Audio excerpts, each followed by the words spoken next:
একদিন এই লোকটা তার হাত দিয়ে একসাথে 10টা মাছিকে মেরে ফেলে, যার কারণে সে এরপর থেকে নিজেকে পৃথিবীর সব থেকে শক্তিশালী মানুষ ভাবতে শুরু করে। এজন্য সে ভাবতে শুরু করে সে একসাথে 10টা মানুষের সাথেও লড়াই করতে পারবে, যার কারণে সেটাকে একটা বোর্ডে লিখে নিজের গলায় ঝুলিয়ে লড়াই করার জন্য 10 জন মানুষের খোঁজে বের হয়ে যায়। কিন্তু অনেক খোঁজাখুঁজির পরেও সে 10 জন মানুষকে খুঁজে পায় না। এজন্য সে বিশ্রাম নেওয়ার জন্য একটা কুয়ার পাশে ঘুমিয়ে পড়ে। কিন্তু তখন সেই কুয়ার ভেতর থেকে একটা শয়তান বের হয়ে সেই লোকটার বোর্ডের লেখাটাকে পড়ে নেয়। সেখানে লেখা ছিল এই লোকটা একাই 10 জন মানুষকে মেরে ফেলতে পারবে। যা দেখার পর সেই শয়তানটা অনেক অবাক হয়ে যায়। এজন্য সেই শয়তানটা তার সাথে লড়াই করার জন্য তাকে শয়তানদের রাজার কাছে নিয়ে যায়। সেখানে যাওয়ার পর বৃদ্ধ লোকটা শয়তানদের রাজাকে বলে, যদি আমি জিতে যাই তাহলে আমাকে 10,000 স্বর্ণ মুদ্রা দিতে হবে। যা শোনার পর রাজা তাকে একটা শয়তানের সাথে লড়াই করার জন্য পাঠিয়ে দেয়। সবার আগে শয়তানটা তাকে চাবুক দিয়ে মারার কারণে লোকটা নিচে পড়ে যায়। এরপরের বারই লোকটার সুযোগ চলে আসে, কিন্তু তখন লোকটা চালাকি করে বলে, মার খাওয়ার আগে তোমাকে তোমার চোখগুলো বন্ধ করে দিতে হবে। কিন্তু শয়তানটা চোখ বন্ধ করলেই সেই শয়তানটার মাথায় হাতুড় দিয়ে বাড়ি মেরে দেয়, যার ফলে ব্যথার কারণে শয়তানটার অবস্থা অনেক খারাপ হয়ে যায়। এজন্য সেই শয়তানটা রাজার কাছে গিয়ে বলে এই লোকটা আসলেই অনেক শক্তিশালী।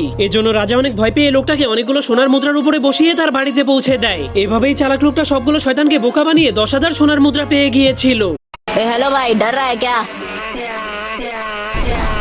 अरे वाट लग गई। तेरा भाई संभाल लेगा। स्वागत नहीं करोगे हमारा? हन खच्च बुया।